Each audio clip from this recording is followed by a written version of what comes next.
We picked up the hymn 9 days into the quiet stretch, the kind of empty rotation where the worst thing you expect is a coolant alarm at 0300. It came in on the old listening bands, the ones nobody uses anymore because nobody answers on them. A long, layered pulse pattern, light folded into light, repeating with the patience of something that has been repeating for a very long time and has stopped expecting a reply. Our linguist, a quiet man named Oduya, who had spent more hours with alien grammars than with people, played it for me twice before he said anything. "It's a hymn," he said, "or a prayer, whatever they call it. It's addressed to something called the Hollow Choir." He looked tired in a way that had nothing to do with sleep, and it's been going out for 6 years. 6 years. Nobody had answered in 6 years. The source was a reef station called the Embered Spire, home to a species we had 2 prior contacts with, and barely a page of file on. The Kelathi, bioluminescent, colonial, a people whose entire nervous system runs on light, the way ours runs on electricity. Their language isn't spoken, it's grown, pulsed, layered across the skin in patterns that mean nothing to a human eye, until you've spent a year learning to read them the way you'd learn sheet music. Their dead don't get buried, they go dark, and the survivors carry the last pattern of them in memory, the way we might carry a name.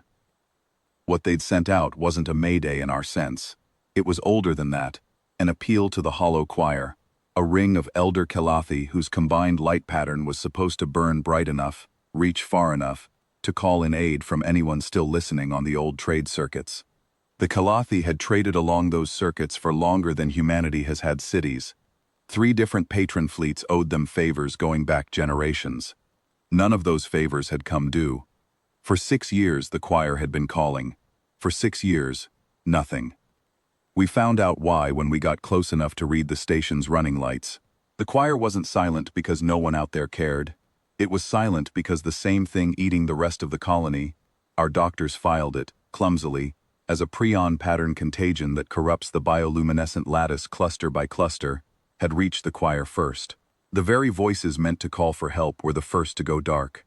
Whatever had been broadcasting 6 years of hymn had been doing it on dimming reserves, with no one left aboard who remembered how the original prayer was even supposed to end. That's the file command handed us. That's what the Halcyon Reach was built for. We are not a warship. We carry hazard suits rated for unknown biologics, 3 surgical bays, a hold full of broad-spectrum antitoxins we hoped would work, and 11 people, including me. We ran the approach the way we run every approach into an active outbreak. Full decon protocol, no open channels until the air came back clean, a slow match of orbital velocity so the docking ring wouldn't read us as a threat on whatever passed for the Spire's defense grid. None of it mattered. By the time our lock kissed theirs, the station already knew we were there. The whole reef lit up like a held breath. I won't pretend the arrival was gentle. From the station's side, it must have looked like something out of whatever the Kelathi keep instead of nightmares. We came through the docking ring in full containment gear, sealed suits, mirrored visors, breathing units that hiss with every motion, because the last thing any of us wanted was to carry a 6-year-old contagion in on our own faces. To a species that reads identity in light, 11 blank, faceless shapes, drifting down a corridor toward your dying, must register as something closer to an omen than a rescue. Their patterns spiked when they saw us. Stretches of the corridor wall, they'd been pulsing low grief signals along the bulkheads for who knows how long, jumped from a dim amber to a hard, frightened red. Oduya caught it on the translator half a second before the first Kelathi we met, an elder named Resian, backed into a wall strut with both hands raised, every inch of exposed skin screaming a pattern that needed no translation at all. They thought the choir's last call had finally been answered by the very thing it had been afraid of. I took my helmet off first. Command had something to say about that later, and they were right to. But you don't fix 6 years of fear through a faceplate, and somebody had to be the one who showed the room a face that wasn't hiding from a contagion they had every reason to assume it was still carrying. Resian didn't move for a long moment. Then her pattern shifted, not back to amber, not further into red, but into something I didn't have a name for yet. A slow, uncertain blue that Oduya later told me sits closest to the pattern Kelathi use in the moment, just after a long labor, when the worst of the pain has passed, but the relief hasn't caught up with the body. Behind her, half hidden in the gap between two struts, a much smaller shape watched us without any fear at all. A juvenile, barely past the age where their lattice fully sets, pattern flickering fast and curious instead of afraid. It didn't know enough yet to be terrified of faceless strangers in armor. It only knew that the dimming had stopped getting worse the moment we arrived, and to a child, that's the only fact that matters. We didn't sweep in with miracles. I want to be honest about that, because miracles aren't what we carry. We work the way you work any outbreak, triage by severity, the youngest first, because their lattices were still flexible enough to take treatment, the eldest stabilized and isolated. The corrupted clusters cut from the surviving choir members one at a time over 11 straight hours, with instruments built for a nervous system none of us had trained on outside a simulator. Our surgical lead, a stocky woman named Reyes who'd cut her teeth on 3 other contagions nobody back home had ever heard of, kept the same dry-running commentary she always did. Clamp here, irrigate, hold the field steady, talk to me if the pattern flares. The kind of flat competence that has nothing to do with not caring, and everything to do with caring too much to let your hands shake. Twice I lost someone on the table. Kelathi don't flatline. They go dark, and there is no sound on this earth or any other, quite like a corridor full of morning light when that happens. We didn't save everyone. I won't tell you we did. But we saved the spire. We saved enough of the choir that what's left of it can still call itself a choir.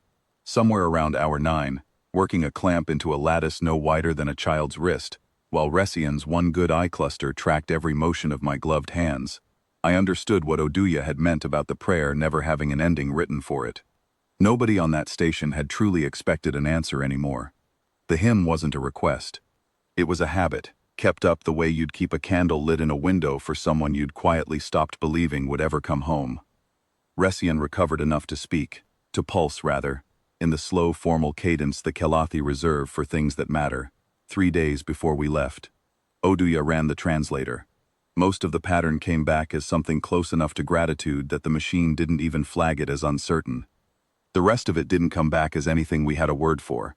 The unit just returned a soft tone, and the phrase untranslated concept, best rendered as feeling, and Obalia, who has spent 20 years getting paid to turn alien meaning into human words, looked at me and shrugged, because apparently some things don't need to cross over to be understood. I filed my report the way I file every report. Clinical, numbered, no adjectives command doesn't pay for. Outbreak contained. 11 personnel, 0 losses. 43 Kelathi stabilized.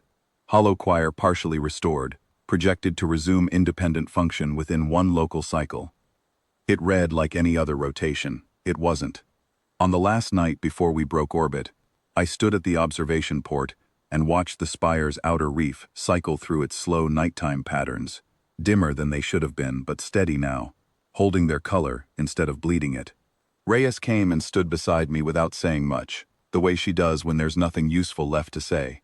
Somewhere below us, the juvenile who'd watched us without fear was probably asleep against some older relative's side, lit up faint and even, no idea yet how close the whole reef had come to going quiet for good. Somewhere out past the docking ring, the lights of the embered spire are running warm again, and a 6-year hymn nobody truly expected anyone to hear has, for the first time since it started, gone quiet. Not from despair this time, but because it finally got an answer, even though the ones who answered came wearing faces that, for one terrible minute, looked exactly like the thing the hymn had been praying to be spared from,